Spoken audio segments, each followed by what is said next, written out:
गुरुर्ब्रह्मा गुरुर्विष्णु गुरुर्देवो महेश्वरः गुरुः साक्षात् परब्रह्म तस्मै श्री गुरुवे नमः। ब्रह्मानन्दं परमसुखदं केवलं ज्ञानमूर्तिम् द्वन्द्वातीतं गगनसदृशं तत्त्वम् अस्यादिलक्ष्यम् एकं नित्यं विमलमचलं सर्वधी साक्षिभूतं भावातीतं त्रिगुणरहितं सद्गुरुं नमामि। ध्याये शिरस्थं गुरुं ध्याये शिरस्थं गुरुं ध्याये शिरस्थं गुरुं।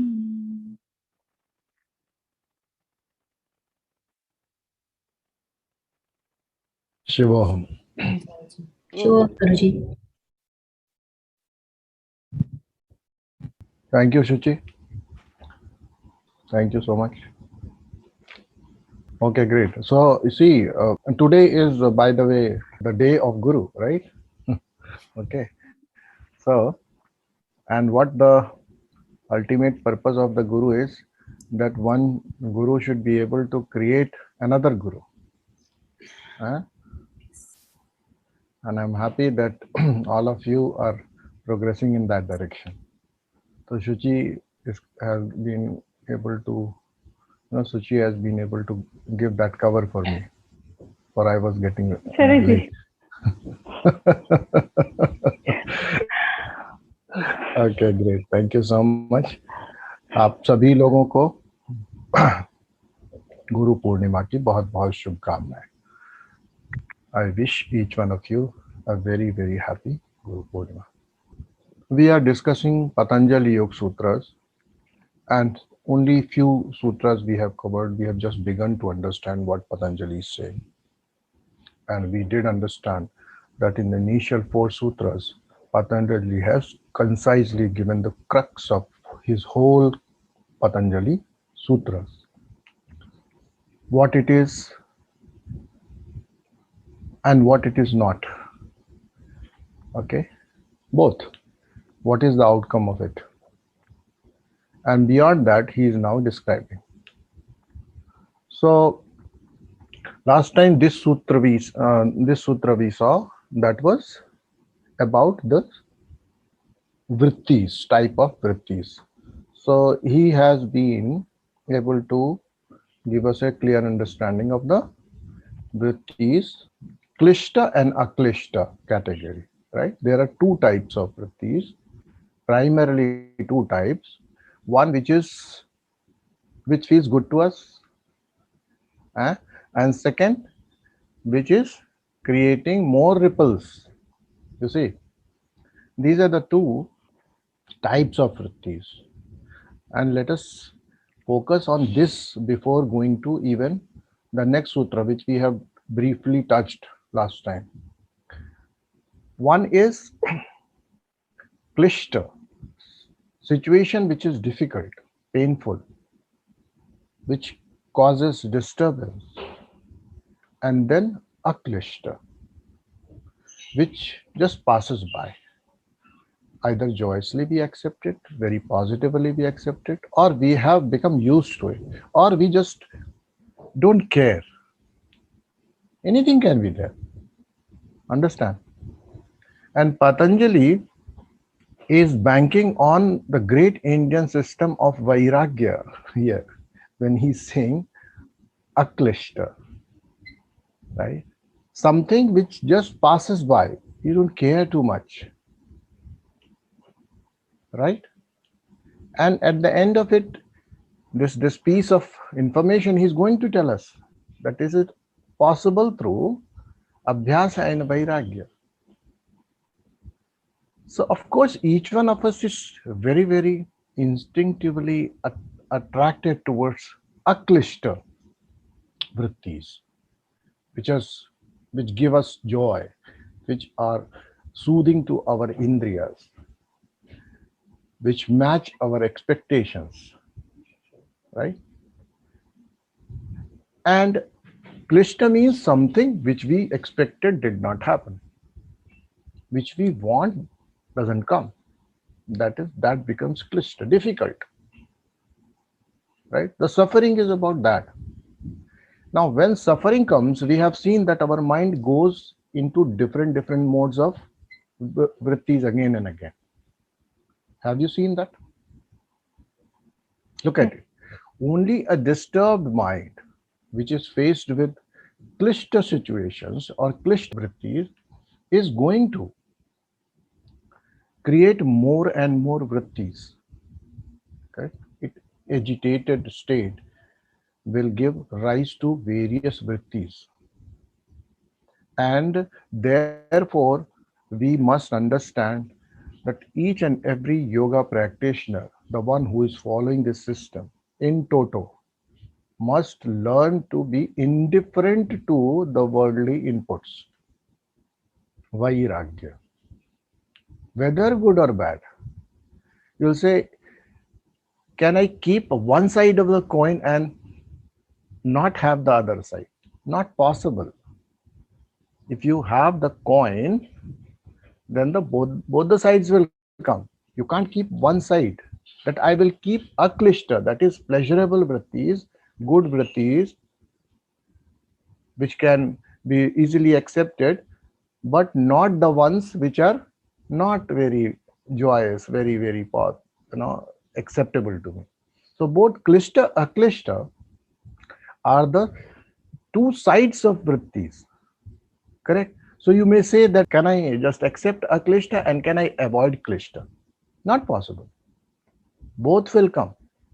So if you insist about something good coming to you, be ready that good may not come or instead bad comes to you. Right or not?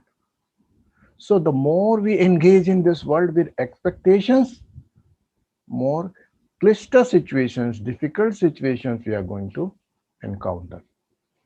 Correct? So we should always know that we are practicing yoga of body, not yoga of mind. That should be very clear. What we did, yoga of breath. Right now you were guided into yoga of breath, yoga of prana, but not yoga of mind. Correct? Yoga of breath was creating a situation, a harmonious condition where your breathing becomes rhythmic in synchronicity with the cosmic breathing. That's the yoga of breath. You all know that. Swara yoga is that only. Right? So the beginning is the same. You learn to breathe, how to breathe. You balance your breathing, Ida Pingala. Correct? And therefore, your breathing becomes one with the cosmic breathing. But Patanjali is not talking of that. Patanjali is talking of our mind. Okay? Mind which is accepting a breathing. People question, if there is so much evil, if there is so much suffering, why God does not appear to alleviate it? Of course, God seemingly has given a promise like yada yada hi dharmasya. But does he come every time? I don't think so. It's only a way of saying, correct? There's such an imbalance comes and there is a revolutionizing event which creates a sort of balance. But all the time we see a lot of bad and good things. Why God is not coming? Because God accepts both. Correct? Both originate from God. And God is okay with both. He has no insistence that only good should happen. Okay? And therefore, what we can say, we can clearly see that if we adopt the way of God, where good and bad both are accepted as they are, we will be able to do away with the modifications of mind. We will be able to come out of this klishta aklishta choices. Correct? Is this clear? And I think once you have done it, I can tell you, even you need not know what are the vrittis. You don't need any specific control. This is the master key. If I accept everything in life as it is without insisting that it should become like that or it should not become like that, correct? No insistence, everything accepted. You're out of this basic, very fundamental agitation. This agitation comes from insistence that something good, something pleasurable, something very, very comfortable should come to us as per our expectation. So every sutra will tell us something. Not that it is just theory. Panchataya klishtaha klishtaha, which means what? 5 types, but they are primarily klishta. Okay. If you are somehow able to catch this klishta, you have already transcended the vrittis. Understood? So, as a yogi, you should take life as it comes. Secondly, you should not insist on a particular outcome. Third, you should not be interested in creating good in the world. By the way, that is also a very, very problematic scenario. Some people become so much obsessed for creating goodness in the world. They want to go ahead and change the way God has created it. See, the world is running the way God wants it to run. They want to create their own imagination of the world, that own imagination, whatever they are having about the world. So don't get lost in all this. World is perfect the way it is. Accept it and move on. And when I say move on, it means you have already moved on, means on your spiritual path, on your spiritual journey. Correct? Look at it. Patanjali talks pure mathematics, as I said. Pick up one and all problems of minds are solved. Whatever mind thinks, perceives, becomes agitated, longs for, is solved. Klishta. I do away with that, everything is done. But if you have not, then there is the detail. The detail is going to come now. Okay. Which one to choose, which one to master, which one to work on, what we can do at the level of body, mind, breath, etc., to make it comfortable for us to do away with this stark differentiation which we create between these two types of situations, right? This contrast somehow continues to exist in this outer world but does not impact us internally. Correct? Correct? So let us understand the next sutra. The next sutra says, and I think we have already touched upon this, Pramana Viparyaya Vikalpa Nidra Smritaya. Right? 5. And last time I said each one of these will be further elaborated by Patanjali, and this is what he is doing in this next sutra.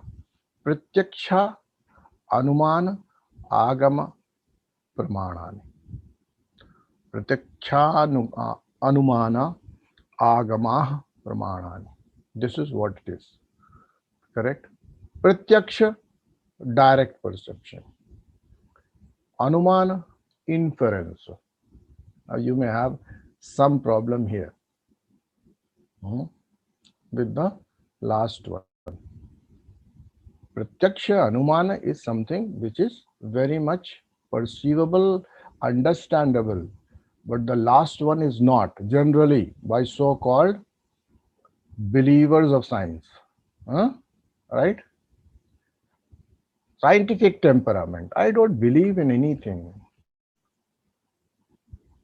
What is scientific temperament? I don't believe in anything. Show me. Correct? Prove it to me.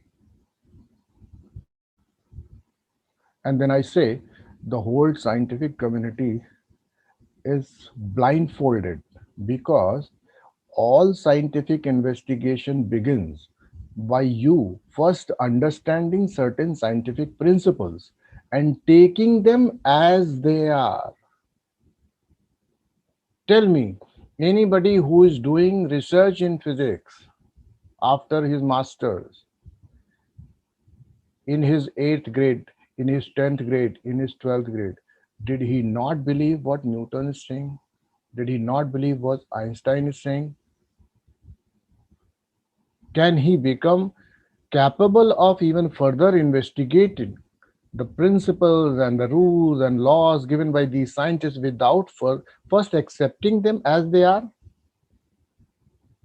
Look at it.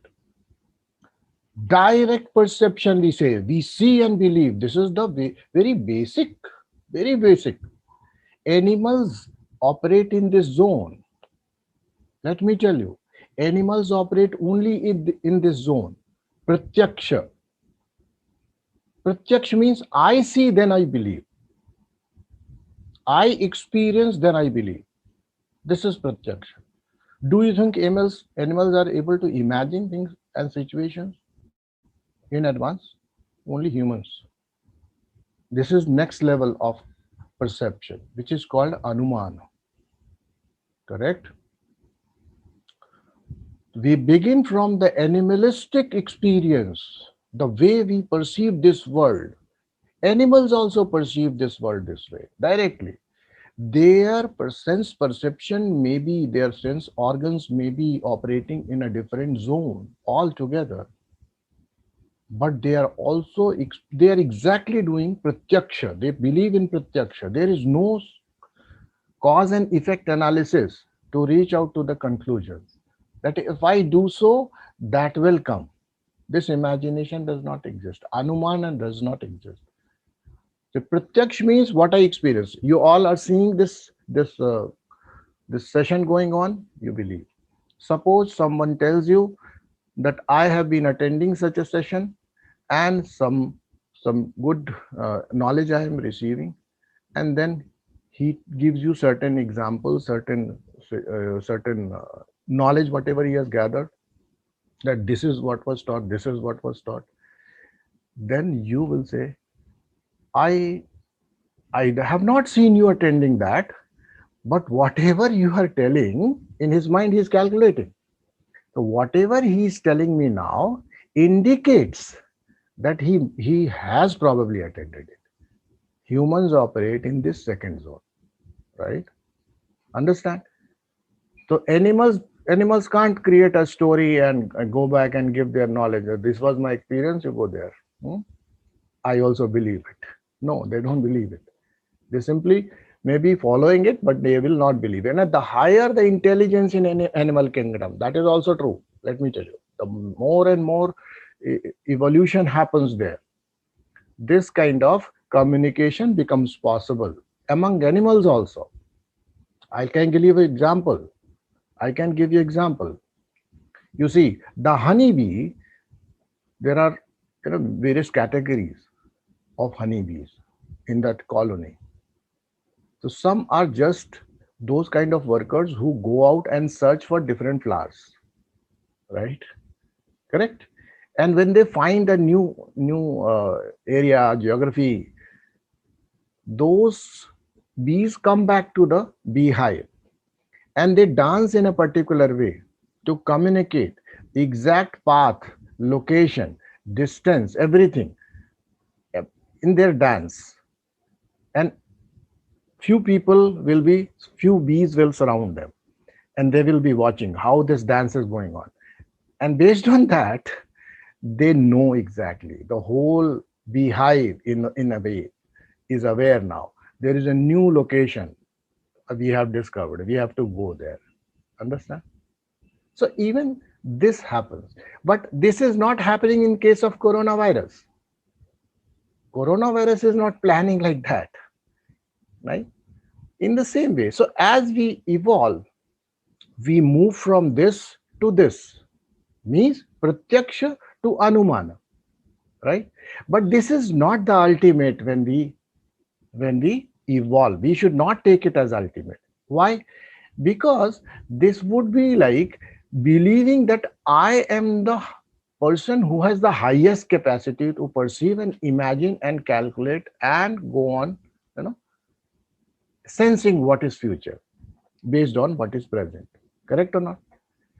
Then it simply means the third comes in picture with this element of faith in one, that in this given universal situation, whatever it is, there are people who are more intelligent than me, and there had been more intelligent people in past than I am.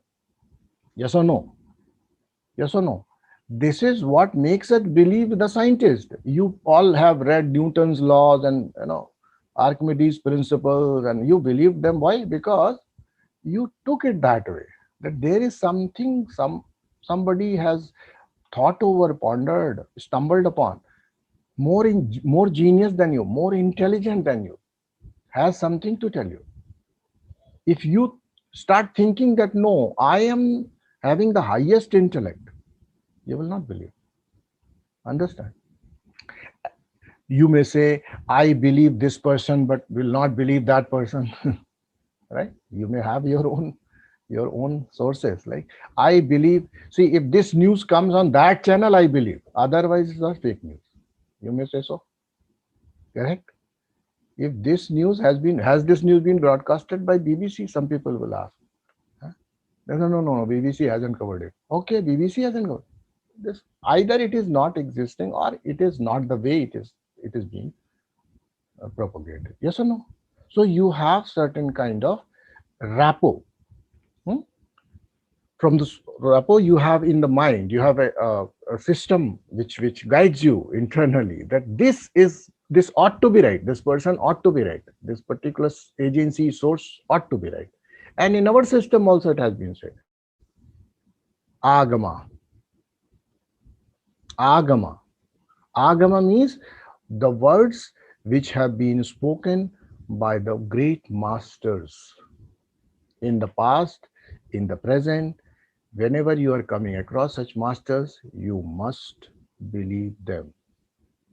Then only you will be capable of perceiving right knowledge. Right? Right knowledge. The first one. Even the first one itself is having an element of faith. Right knowledge. You can't have right knowledge without faith. And faith is always blind. Okay? You can't question in your kindergarten that I don't know why you are telling me that a particular alphabet A or B is being written in this way only. I have a better way to, I have a better way to write. I have more simpler way to write it. You are moving your cursor, pen, etc. like this. I'll just place one vertical line. This is A for me. You can't. You don't. Do you? Is it not? So look at it. The beginning of knowledge, the beginning of knowledge is faith. Take it. Even your so-called worldly knowledge depends on faith. Right, Naren? Right, Poonam? Without faith, no knowledge. And people say, no, I don't have any faith. Why should I trust anybody? You see, the faith and trust is different. Trust is different than faith. And we will be taking a longer detour if I try to cover what is difference between trust and faith. Sometimes we will cover that, right? But let me tell you, Faith is different, trust is different. Faith, always blind. Without even having any prior experience of the knowledge of that teacher who is teaching you alphabets, you just believe. This is faith. Right? And the trust is developed over time. Just a briefly I'm covering. Trust is developed over time through repeated experiences, anticipations, and then they coming true. Then that trust. Understand? Knowledge requires faith, not trust. Understand? So this is the first thing. You want the right kind of knowledge of this world, you have to believe in three things, and all of them at the same time, parallelly. Correct? One, direct perception, whatever your indriyas are perceiving. Then anuman, that is how the projection of the result of future, right? That faculty which gives you a sense of future event or future result of something. Then finally, Shabda Praman, even if it is not in the experience of imagination or direct perception, we believe the third. So, which is the highest of these means of right knowledge? Is it clear now? The highest means of knowledge is Shabda, what masters have told us. So, let us not fool ourselves by saying that I don't believe in everything being taught to me. We do believe, and the whole system of ours is standing on that. We believed everybody. We believed Archimedes, we believed Einstein, you know. Believing Einstein, you did calculation. Believing Newton, you did calculation. Later on, some other scientists came and they told, no, that is also true, but we have discovered a new reality, which is a quantum reality. Now believe me also. You believe them also, you see. Contradictory view. Fixed universal, no, fixed way of universe, the way everything is moving is defined by. And then there is a probability view. You have to believe both. Then only you are in the right place. Now somehow, the most illogical conclusion at the end of it you can draw, that there may be diversely opposite views, contrast between the masters in their view of reality, but they both can be right. This you should clearly understand. Never ever say, I don't understand what bhakti is. I don't understand. I understand Kundalini, but I don't know what is this mantra, how mantra can help. Hmm? Right? I know only the way of namaz. I don't know how the idol worship helps. Right? Each one of these, every one of those masters have attained that reality, the truth, the highest truth by any of these means. We'll have to believe them. And this is the rule. If the experience can be reproduced following the given plan of actions, what actions you do, and then you arrive at the result. Any scientific practical or scientific validation goes this way. Unless you follow the way of a way given to experience the outcome, that outcome doesn't come. Right? So to say that it is not valid, first you'll have to experiment. Right? Like Ramakrishna Paramahansa, he experimented. He did not refuse anything. He did not reject anything.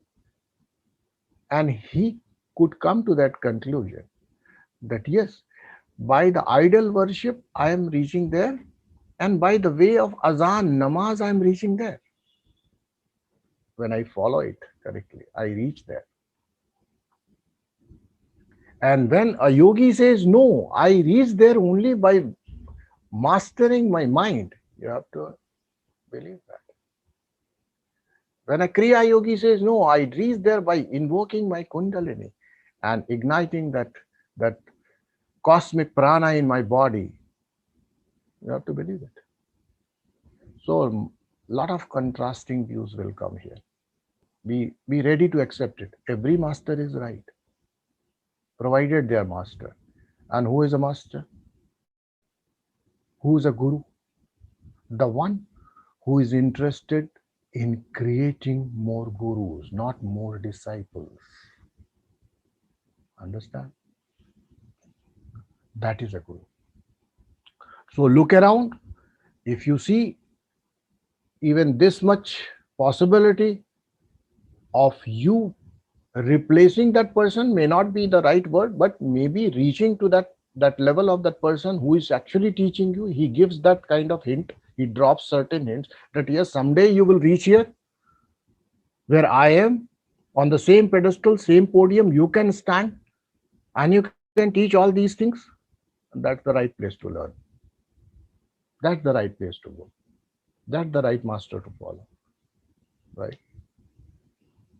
So on this day of Guru Purnima, I think this much is enough. We can end here. We can end today's discussion here. First of Vritti, we have discovered little bit more in detail what is Pratyaksha, Anumana and Agama.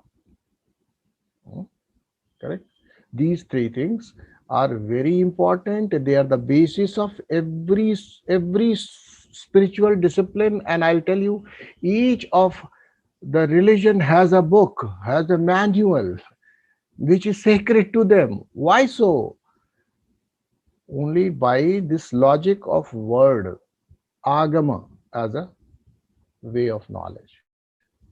So there is a book. Somebody may have a book and somebody may not have a book. Okay? So-called Hindus did not have a book until 5,000 years back. Only after that they had a book. Then it was those oral teachings were written down. Right? So even prior, and I can tell you, even when Quran was stated, it was said, do not have any kind of negative view toward those who don't have the book and those who have the book. Both. It is taught in Quran. Because the Islam came later. Right? And Christians already had a book. Okay. So he said those who have a book, you don't have to be envious or some kind of negative feeling you should not have towards them. They are okay. They are okay in their right. But tell me, if I here declare that, okay, you can do yoga, but there is a better way of achieving the truth. Let's say, will you be still doing the yoga? Will you still be doing the yoga, this yoga which is being taught? If I tell you that I am teaching, this is good, but there is equally good, even I've used this, equally good discipline which exists and which is being taught by that teacher. I can tell you, 50% of you will try that. Is it not? Tell me, will you do that? Go to your instincts. You will recognize this. So every teacher had to say that though these things exist, but the best, this is the best. If they don't use this, how will you stick to any particular discipline? If the teacher himself is confused and not talking about the supremacy of a system, will you stay there? Sorry, I can tell you. I am also human. I also understand that. Being human is more important before being a guru, teacher, acharya, or whatever. Even the spiritual student. You should know why this is being told. There is no supremacy, I can tell you, of one system over another. But the teacher has to say it only to keep you engaged and rooted in that particular discipline. This is must. Understand?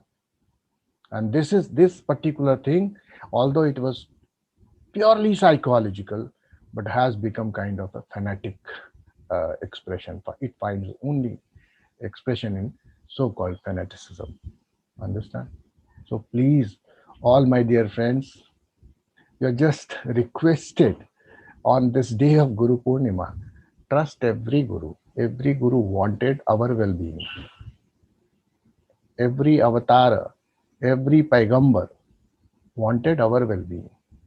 They had their own ways. A new way comes, that does not mean the old way has become invalid, right? If the theory of uncertainty has come up, of quantum mechanics has come up, it does not mean it has ruled out the Newtonian physics. Please look at that. And then you will recognize exactly the same. If you keep that temperament of learning science, you will be fairly, I think, appreciative of what it is, how it is going to be taking you on that journey. All right. Thank you so much for all of your presence here, which is important, right? And I hope that with these kind of small sessions, gradually you will become a yogi because now you know both, not only turning, twisting the body, but also taking the essence of yoga with you in whatever you do. Yoga is a lifestyle. So let our life moments be filled with the principles of yoga. And today's principle was acceptance, the way life goes. Acceptance, the way life goes. Trusting the words of masters. Giving each and every master his own legitimate, rightful place. Every system has a place. Every system takes us there. So that was there. So thank you once again. Next week we'll be meeting. We'll be anyways meeting tomorrow for the Shiva Sutra, practical Shiva Sutra lessons. Let's see what it brings to you. So many things to do. Okay? Thank you so much. Shiva Om.